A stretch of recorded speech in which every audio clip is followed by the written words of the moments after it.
Welcome to Brave New Bookshelf, a podcast that explores the fascinating intersection of AI and authorship.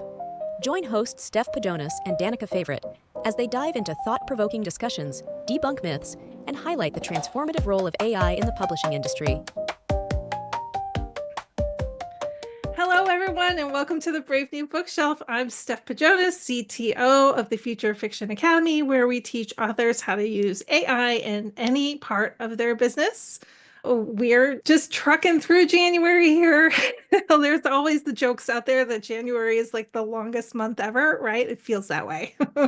And we're just trying to make it through the month and on to warmer, greener pastures, hopefully in the springtime, right? And I'm, of course, here with my lovely co-host, Danica Favorite. Danica probably got more snow than I have. Probably. Oh, I don't know. How much snow do you have?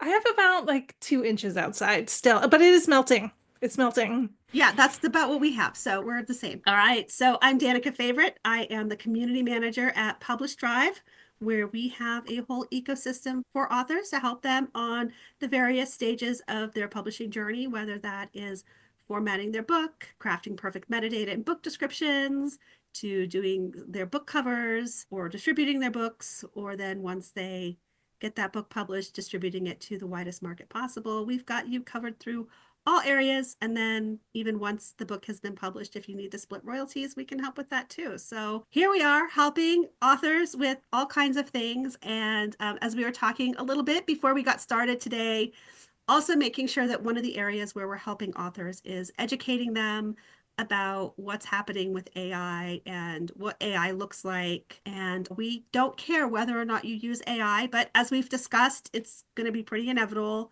But at least you have the information to make wise decisions that are best for you and your author business. And I am really excited about today's guest. Our guest today is Alicia Wright. She is amazing. I'm just going to say that. I have been in awe of Alicia for a long time because she is just such an incredible person and really has a lot of knowledge about AI, particularly in the legality department. Because I think a lot of us, we hear people say, oh, this is legal, this isn't legal, etc. And of course, Steph and I, the FFA and Publish Drive, we all take the stance that AI needs to be used legally and ethically. And Alicia's an expert in that. So, Alicia, I'm going to let you introduce yourself, tell us a little bit about yourself, your areas of expertise, and why we should be listening to you. Because I know why. Because number one, you're super smart. But let's take it over to you. Thanks so much. That was an incredible introduction. As Danica said, I'm Alicia Wright. I am an IP attorney with a computer science background. I have a Bachelor of Science in Computer Science, a Master's in Computer Science. When I decided I didn't want to practice in the field of computer science, I went to law school. I got my JD, which is a law degree in the US, and I've been practicing as an IP attorney for 17 years.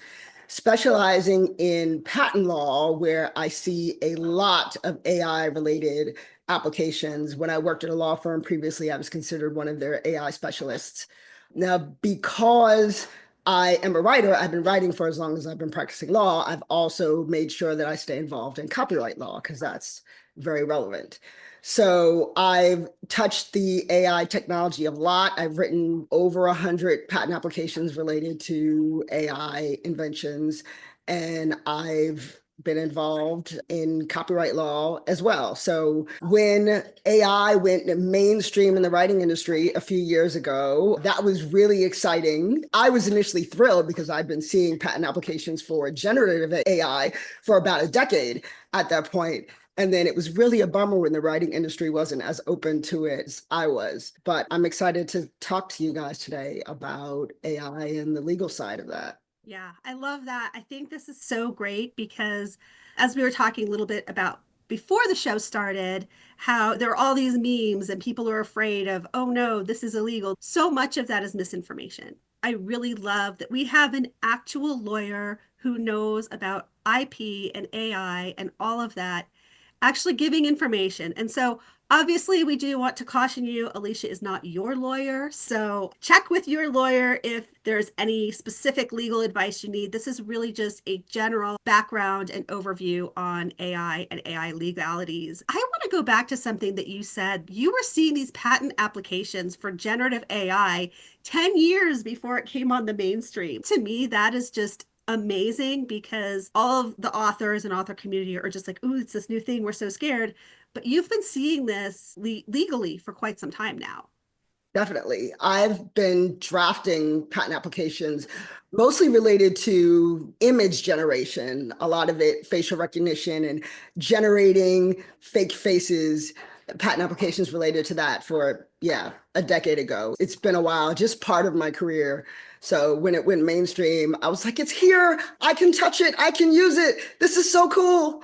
Yeah, that is very cool. And I love that you've gotten to see that beginning of the technology and how it's evolved. And so now, that, ooh, I can't wait. And now it's finally here and you can use it. So let's talk about that. How are you approaching AI and publishing and how has this coming on to the mainstream? Why is that exciting to you and what are you doing with that? Well, it's exciting to me because I love technology. I've been a math science person longer than I've been a writer. So just being able to use technologies that I learned about years ago is super cool. Because when you're writing a patent application, the inventors haven't even necessarily put it to practice yet. So most of the time, I don't actually get to use it or get to see it, but I still have to understand how it works and be able to describe how it works. So it's a different thing to be able to get my hands on it, which is really cool. But how am I using it? I use AI a lot, especially on the brainstorming side. I think of AI as a partner and very much brainstorming partner, tell it the ideas that I have. It helps me connect threads together. I say, I want to do this and I want to do this. And how do I make these things work together? And usually I'll ask it for a bunch of ideas, give me 10 ideas to do this. And maybe one of them will be great, or maybe all of them will be terrible, but I will look at those and think, why doesn't this work for me? And that will help me figure out the connections that I wanted to make. So from brainstorming, we go to outlining. I use AI a lot in the outlining phase. Once we have the ideas together, I have it generate the first draft of my Save the Cat outline, because that's where I start. We make a lot of changes to that. I'm guiding the process of changing, and then we blow it up beat by beat. I want to do 10 scenes for the fun and games beat of Save the Cat, and I want the scenes to include, maybe I know what some of the scenes are, and I don't know what the other scenes are, so I ask it to give me ideas. I actually usually ask it to give me multiple sets of ideas, like give me 10 scenes in a row and give me 5 sets of that. And look through what's common, what's necessary in all of these and piece them together. And this is similar to how I did it before AI, is that I would say, I want to get from here to here, and I would brainstorm quick the scenes I need, and then flip the page and brainstorm again the scenes I need and flip the page, and then go through them and think, what is in common? What did I keep doing over and over again? Because that's something that needs to be in there. So I do that except with AI. So my process faster. And I love that. When we get to actually writing, I tend to dictate and then have AI clean up the dictation. I've experimented with having it write for me with fine tunes, with telling it my writing style, and I can actually get it to imitate my writing style quite well more lately as it's getting better and better, but I'm just so particular. I end up editing it to death, even if it's in my writing style. That's not how I would have done it. So I just do it myself. And then have it developmental edit scene by scene. I usually have it output a log after each chapter so that it can go back and view the log again, because it's not going to remember the whole conversation. So we're basically working from a log as we go through each chapter. So I think that's it. That's how I use AI. Wow, that's a great idea. The log. I know. I'm stealing that one. I'm stealing that one. I need the prompt for this log. Make a log of all of your changes and tell me what happened in this chapter. That'd be good. Track characters and character development and settings so that things are consistent. I actually think of it more as like a beta read, where it keeps a log chapter to chapter. I love it. Yeah, so you use it as more like a helper. It's there to assist you along the way. And I've heard you say this, and I've said it a few times. It feels like a junior writer. You're asking it to do some things, but then you are like the ultimate director, and you make sure that everything is in your voice and the story has gone the way that you wanted it to go.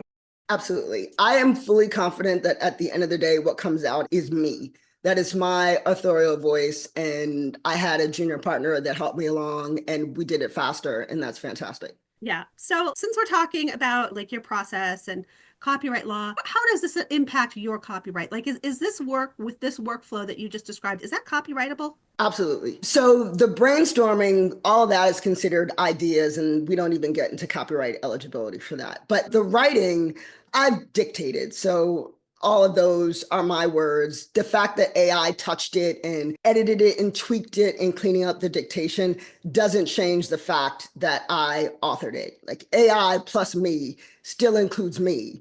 And my part of it is copyright eligible. And once you've worked together with AI such that your work is integrated and entangled with AI's work, you can't separate that. So the US Copyright Office would say that you have limited copyright protection in that what is yours, what you contributed to it is copyright protected, and what AI contributed is not. However, the things are so entangled that if you take a page and copy it, you have copied my work, and that is copyright protected. That is really good to know. And I think that is so important for people to understand, that it's that enmeshing that really makes it your work. Because I think that a lot of people, that really is the question, I think, going around, is this your work? And I love how, as you've described your process and talked about that, it's really clear this is Alicia's work. This isn't the AI doing something for you. So I love that explanation, because I think that for a lot of people, I know Steph and I see this in the group all the time, where people are asking, well, it brainstormed this thing for me. Is it really mine? Well, yeah, all three of us right now could have the same exact idea coming from AI, and we could write a story. Even though the idea came from AI, the three of us are going to write three completely different stories based on that idea. So, and it's the expression of the idea that's copyrightable. It's not the idea itself. It's the exact expression, the words on the page. Those are the things that are the copyrighted part of the process. Right. And it can really become clear if you think of, if everything that's being done by AI was done by another person, no one would question that I am the author of that. The other person is also the author, but no one would question that I put work into that I am the author of that my work is protected in there. And just because the other person is AI who can't own anything, that doesn't take away the fact that it's my work. Yeah, that's true as well. So it becomes like a co-writer. And even though it's part of the process is not protected, your part of the process is. So it becomes enmeshed. And then do I pick out the little words? Like I use the word the and emperor and it's fantastic in this sentence, but then AI put in these other ones. How are you even going to know? For all practical purposes, it's protected. You can't take that and use it and say it's not Steph's work. I think that is really good. And I love that, again, we're having these conversations because there's so much misinformation out there. And so for people who are looking at things on the internet and saying, oh, well, I heard this. Okay, who is your source? Where did you hear it from? Obviously, we have an IP attorney here talking to us about that, which is really important to understand, that when you're like, yeah, but my neighbor Bob said, okay, what's your neighbor Bob's experience here? Do your due diligence. If you're writing with AI and you're worried about copyright, dig into some of the research. We have some great resources in our group. Obviously, Alicia's a wonderful resource. Alicia, what are some other things authors should be wary of when they're worried about copyright, or they're worried about making sure that they're following whatever rules need to be followed when they're working with AI? I know some authors are concerned that if they're using AI, is what comes out of AI somebody else's? Is it somebody else's copyright protected work that AI output, and can they use it? And to that, I would say that these generative AI models are huge statistical models that were trained on billions of other texts. And the chances that you've asked it a very specific question related to your very specific idea, and its output, someone else's word for word, is so incredibly small that I feel safe saying it's never going to happen to me. I think that's really good because I think that is the main thing. Even now with our AI survey that we did, I still got in the comments, all AI is plagiarism. And I'm like, no, you don't understand AI. So I love that you're addressing that, because just based on what you've said here with the models, and this is something Steph and I have said as well, is that no, it's not plagiarism. It can't be because of just how random it is. And in some of the pending lawsuits that artists and authors have filed against these AI companies, there have been motions to dismiss from the AI companies, and the courts have generally dismissed the part of the complaint that the generated output is their copyrighted work. They've dismissed that part of the complaint because it's generally not. Yeah, so that is actually a really good point. And I would like you to explain this, because not everyone understands, what does it mean when they dismiss part of a complaint? In layman's terms, how should we say, oh, they dismissed this? What does that mean for us? It means that the plaintiffs haven't been able to show enough evidence to move forward for that part of the complaint to be heard. So generally with these copyright cases, they're claiming there are really two instances of copyright infringement. The first is that you took our copyrighted work and used it to train your AI model. That's instance one. The second one is the AI model outputs our copyrighted work. That's instance two. Instance two is, when heard by the courts, as I've seen so far, is being dismissed because it's not outputting. They can't show that what's being output is their copyrighted work. Yeah, so essentially they don't have enough evidence to prove that the output is copyrighted work. Right. And also, to be clear, on that first instance, it still hasn't been proven that copyright infringement happened because the fair use analysis has not been considered yet. But they haven't been able to dismiss it because it has been shown, or it can be shown, that their copyrighted works were copied to train the AI. So that those parts of the case are going to proceed. That doesn't mean there's actually copyright infringement. It just means that the court can't throw it out. They have to consider it. Most of us are writers without a legal background. So when people say, oh, this part was dismissed, or this happened, or this is going on, it just is really good to have that background of what that actually means. So thank you for those explanations. You're welcome. And I think I wanted to touch back on the whole, oh, if I prompt it, am I going to get plagiarized works out? Because then there's also the flip side of that, where people fear that because they've been using AI to brainstorm and they've given AI all of their ideas and even had it draft some of their works, that is going to then go into the training data and then show up in somebody else's work in the future. And I have to reiterate that this is also statistically pretty improbable, like very, very, very, very tiny amount, and it's not worth worrying about. So it's like the two sides of the plagiarism coin that I hear from people, and we're just here to reassure you that I don't think that this is something you need to worry about. So there have been instances, and especially when AI first went mainstream in the writing industry, folks who were against AI were making a point to surface instances where AI outputted word for word a well-known text, like the Declaration of Independence, for example. And it's important to note that the texts that AI was able to output word for word are very famous texts. They're texts that appeared multiple times in the training data. And the person sitting at the computer who prompted that output was probably specifically prompting in order to get that text word for word. So this is a very specific situation. It is not what generative AI is designed to do. Correct. If you're going to go ask for Dickens or Jane Austen and you're going to ask for specific passages, you're probably going to be able to get some of them. But it's not one of those things where you're prompting for your own future sci-fi work that involves robots and androids, and then you suddenly get stuff from Jane Austen. It's just not going to happen. That is statistically improbable. Well, and let's be honest, yes, you could prompt the AI and say, give me some lines from Dickens or this famous book or whatever. You can get the AI to do that, But it's just the same if I went to one of these books on my bookshelf that's not mine and copied a passage from it. It's the same thing.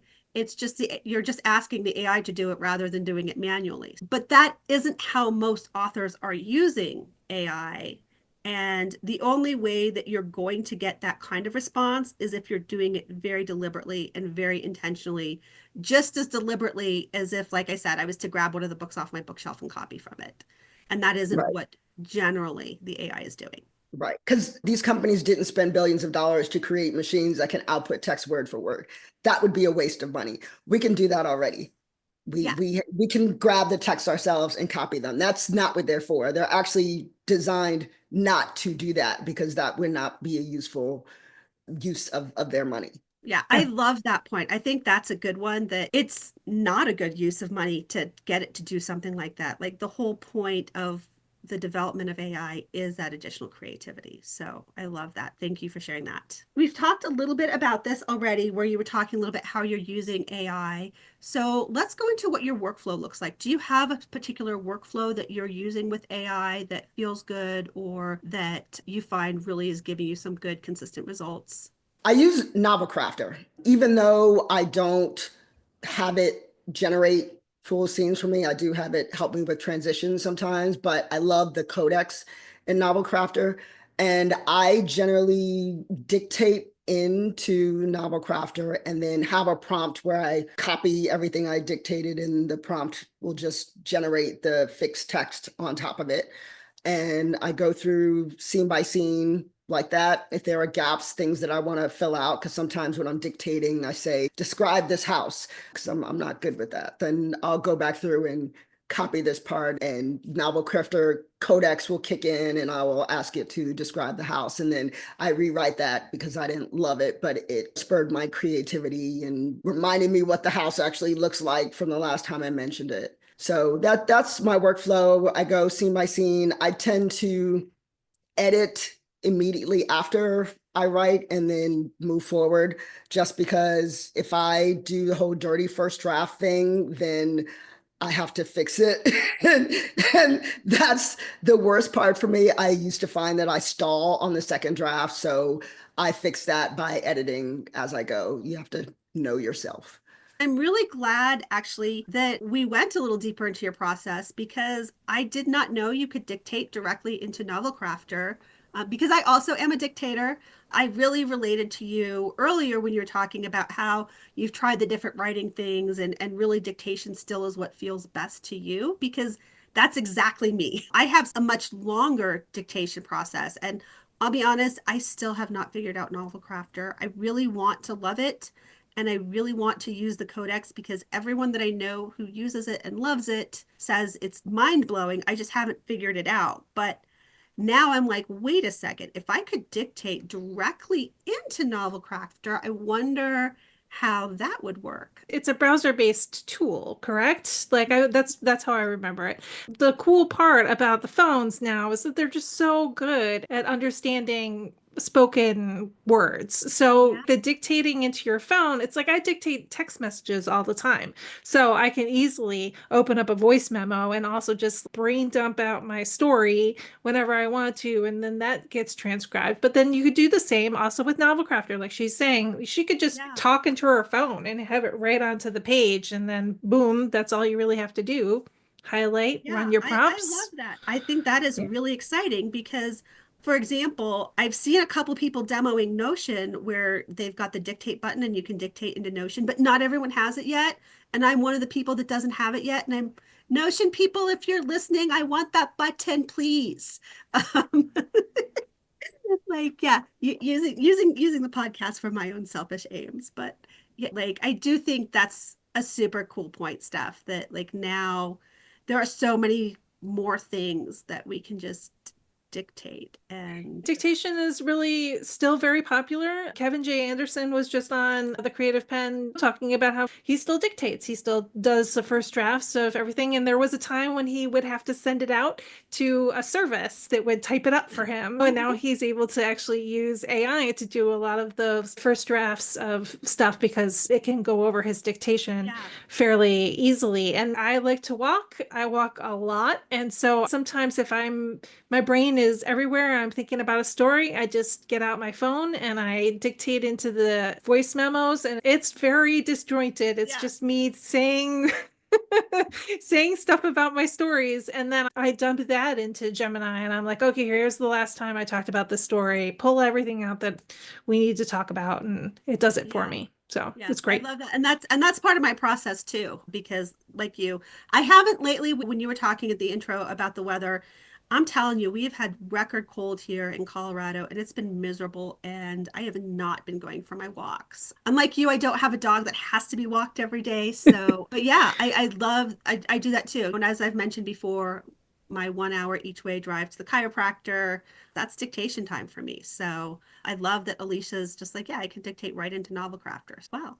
Maybe I will give it another try. I was so reluctant to start using Novelcrafter, but there are so many little things that I love about it. Like you said, Steph, I love that it's browser based, which is odd for me because I'm typically like I want my data to be protected. I don't care so much that it's in a cloud. I'm not worried so much about people stealing my data. I generally want it on my hard drive with my external backup so I know that it's backed up. So working with things stored in the cloud is different for me and made me reluctant to try Novelcrafter, but I love everything about it. This is my little plug for Plot Drive. I love that that is also a browser-based tool that the FFA in conjunction with Realm Chef have come up with, because same as you, Alicia, I am very reluctant sometimes to have everything cloud-based and all of that, because in case something fails, a little paranoid writer here. But yeah, so I think that may be my next frontier of exploration, is these different cloud-based apps where you can dictate directly into them. I'm curious, Alicia, with you and your dictation process, like, do you ever just find when you actually have to sit at the computer and actually physically type, you're like, wait, what? That has not happened to me yet. Probably because my day job as a lawyer, I'm also at a computer and I don't dictate. So I'm still just as attached to typing. Yeah, it's like, at least for writing wise, like I'm the same way. Like for work, I can like, but I'm telling you, like this weekend I sat down to try to write and I was like, oh, I don't want to type. Ew, this is hard. Oh, I'm gonna go clean my house instead. Cleaning is procrastination. It happens, right? It is. It Mhm. is. So we've talked a lot about your different tools and things you use. Do you have a favorite AI tool? Do you have a go-to that you really love? If we mean like specific models, I love Cloud 3.5 Sonnet. And but I've recently come to love, I guess the answer is no, because now I have a second one. GPT-01, ChatGPT-01. I love O1. I've started using it more for outlining and to help me plan my chapters because I do scene beats. I probably should have said that when talking about my workflow. I do scene beats and then I basically talk them out. So I use O1 to help me generate scene beats. This is a new development using O1 for that. I think I've been using O1 for all of 2 weeks and I'm obsessed. I love that. I think that that's a really good point, though, is recognizing that the different models have the different talents. O1 has got that thinking in the background and the reasoning part. So it's really good at brainstorming and developing an entire outline for a book. That is a complex task, right? You have to consider all the moving parts in your outline before you start writing, especially if that is your process, going from outline to beats to actually writing. Okay. So that is a complex process. And it is hard for a lot of the regular models to deal with that because it is a lot of thinking out and projecting out towards the future for that story. But the reasoning models that we're getting to see, where you've got GPT-o1, they're working on o3 right now, and then we've got some other reasoning models. We've got now DeepSeek out of China and a lot of other ones that are working on the back end with tokens and thinking out the process before it actually gives you a response. I think that's great because I think o1 is going to be awesome for authors when it comes to all of the brainstorming and architecting your story and getting it right, especially if you've got subplots going on. The reasoning models are going to be great for that. Yeah, I'm excited. I'm not outlining a new project right now because I'm going to finish the project I am working on. But for real, I am excited to use it for outlining the next time when I'm outlining my next project. It will be there for you. I'm sure it will. And I think it'll be better. I think that's what's really cool is like right now we're like, oh yeah, it's really good at this and can do these cool things, but they're always getting better. And it's really neat to be able to see it. Okay, this is reasoning through and thinking through, especially like where you were talking about in your process, how needing that connection, the reasoning models are capable of saying, okay, I've got point A and point C. What's the logical point B? We have said multiple times, and this is still true, the AI can't legit think. However, the reasoning models do go through some of those logic processes that mimic thinking and can say, okay, this based on the data I have, this is the most logical piece here. And I often like to ask AI models why. I need a suggestion to connect these two things that I want to do. Give me such and such suggestions and tell me why each one works. And sometimes it will give me nonsense, and I know not to consider that suggestion. But if it has a good reason, then obviously some of the 4.0 models say doesn't validate its work. But I feel like there's something going on if it has a good reason versus when it doesn't have a good reason. And obviously I can analyze their reasons, and that helps me make my decisions. That's really, I think this is my cool tip to take away from this is asking it why it came up with that conclusion. Like I hadn't ever thought of doing that. And now I'm like, oh, that makes so much sense. Like, why did you do this? Or why do you think I should do this? I think, again, we are talking about the validation, like that is a great way to help you validate what that output is, because it is important, of course, to validate your output. And that's going to be a cool one to take away. Oh yeah, I'm putting that one in the notes. Don't forget to ask why. Why? And be like a 5-year-old. o1's answers to the why questions are much better than 4.0's answers to the why questions, which is one of the things that got me super excited about it. And now I want to use it for everything. Oh, interesting. So it had a better response, more logical response, did you feel? Yeah, I think that's even good for people who are using it for marketing, which we haven't even talked about. And I don't know if you're using it for marketing or anything like that. But hey, create a marketing plan. Okay, why do you think this is a good marketing plan? I'm really excited now to just try this myself, because I don't know if you use it in your day-to-day work, but I'm using it constantly in day-to-day work. And even sometimes I'm like, well, that's a weird, I wonder, just to ask it why is like, wow, this could get me some really cool stuff. Luckily, my manager at my day job is really excited about AI too. So I get to use it at work, and then I show him when I did something cool, and he's like, yeah, this is so great. And yeah, I love that. It really makes me love my job. Yeah, I have the same thing at work. I know Steph also has the same thing at her job because, well, my whole job is AI. Right? And AI in writing. Yeah, and I think that's what's cool about our AI for Authors group on Facebook as well is really when you have those cool AI discoveries to be able to share them. And we always want to hear what people are doing with AI and what they've learned and what's really cool, because obviously Steph and I work with AI all the time. And here's Alicia giving us these really cool hot tips. We're like, oh, I didn't know that. And that makes sense. So like always be curious and learn and find those cool little nuggets of things that you can take away. We're getting ready to wrap up here. Alicia, is there any other little nuggets that you have or things that you want to share that maybe you didn't get the chance to cover or you think would be really important for our audience to hear? I guess I'd like to talk really briefly about the fair use issue. Oh, yeah. Oh, yes. I know that folks who are against using AI, especially in the writing industry, are really confident that using copyrighted works for training AI is not fair use. And I'm not going to say I 100% think it is, because you never know what the courts are going to do. And our court system has done some unpredictable things in the past couple of years. But the case law suggests that the fair use argument is very strong for the AI companies. There has been case law where the entirety of copyright work has been used in a way that the courts decided was transformative. And even though it was commercial, it was considered fair use. And in a lot of those cases, one of the things that helped the user win out was that transformative factor, as in what you're creating is very different than the copyrighted works that went into it.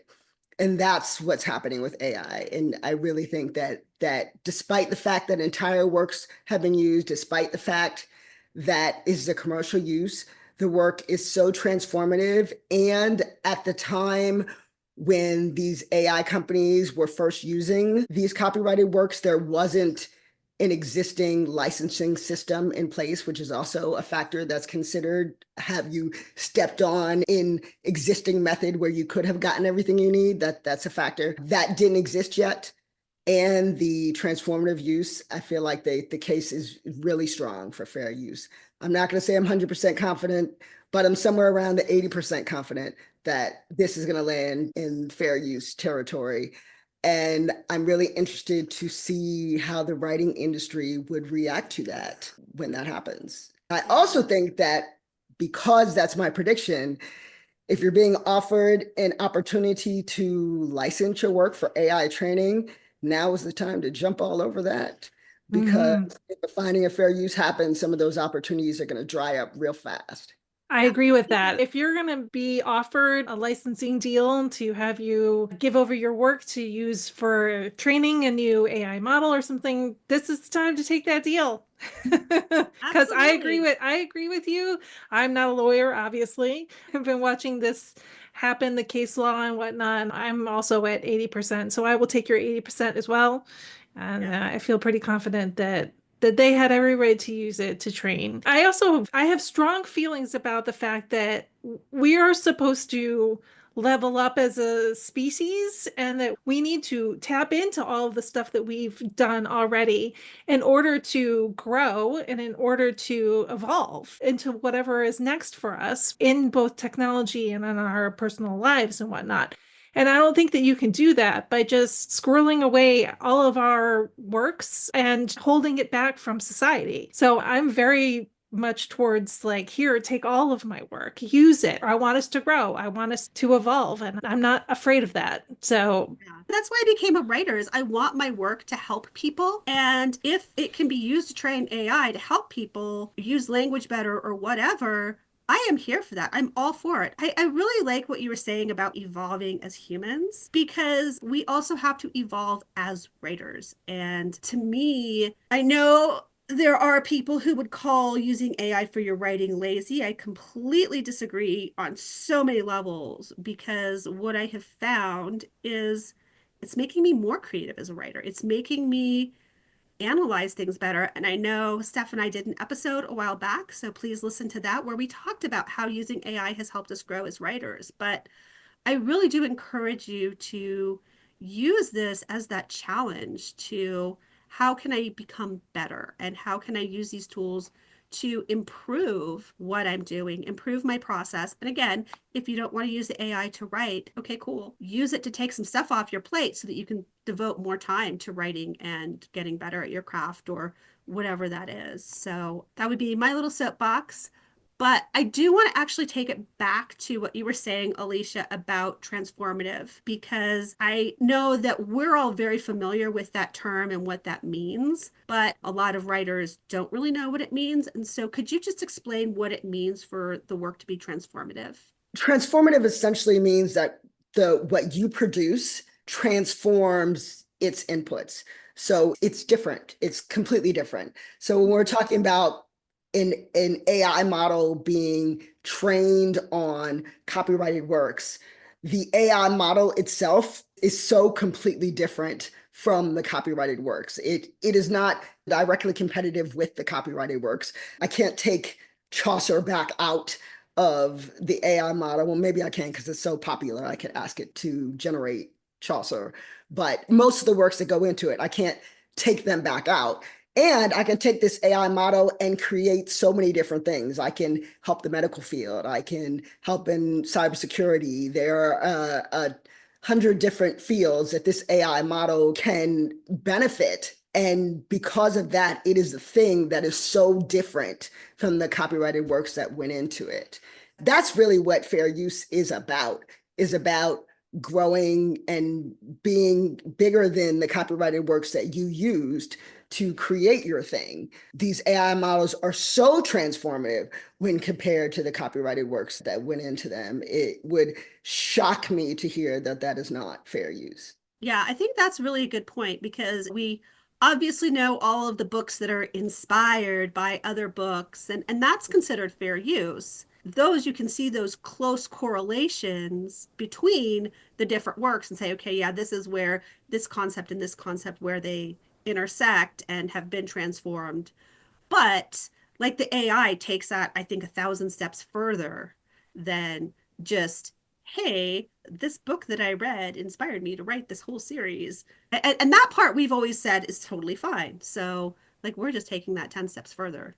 I have a whole series that I wrote that was inspired by Bridgerton, but no, there's nothing remotely Bridgerton about it, except for the fact that it was about a bunch of sisters. So everybody takes all of their inspiration from other places and then transforms it into their own work. And that is what AI does as well. It's transforming, it's using a language base in order to give you something new and exciting. Well, thank you so much for coming today, Alicia. This is such a good talk. I think that people are really going to devour this topic and probably come back and let us know how they felt about it. It would be great if people came by bravenewbookshelf.com and give us your thoughts and what you're thinking about, especially for your own writing and everything that we talked about. Alicia, tell us about where people can find you online. I write as Alicia Ellis. And I write mostly mystery and science fiction mystery.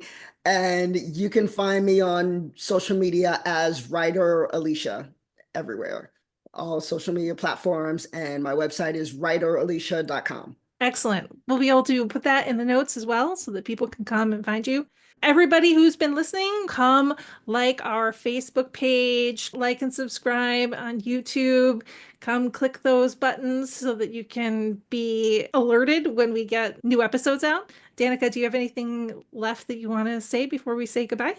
Yeah, just once again, I want to encourage all of you. If you have comments, if you have thoughts, questions, things you want us to cover, please make sure you're leaving us those in the comments because we really do listen. If you're listening to all of our episodes, we just did an episode that was dedicated to a listener question. And we would love more of that. For us, this is our passion to help educate people and bring in that knowledge so that when you make whatever decision you make regarding AI, it's an informed decision with actual facts and experts. So please submit your questions, share things. Our goal is education. And so if we can help you, then that is a win for us. I'm excited. We've got some really cool stuff planned, but always eager to do more to serve the audience. Absolutely. So come by bravenewbookshelf.com, read the show notes from this episode, leave a comment, and we're excited to hear from you. So from everybody else here, we're going to say goodbye and we'll see you next week. Okay. All right. Bye. Bye. Thanks for joining us on the Brave New Bookshelf. Be sure to like and subscribe to us on YouTube and your favorite podcast app. You can also visit us at bravenewbookshelf.com, sign up for our newsletter, and get all the show notes.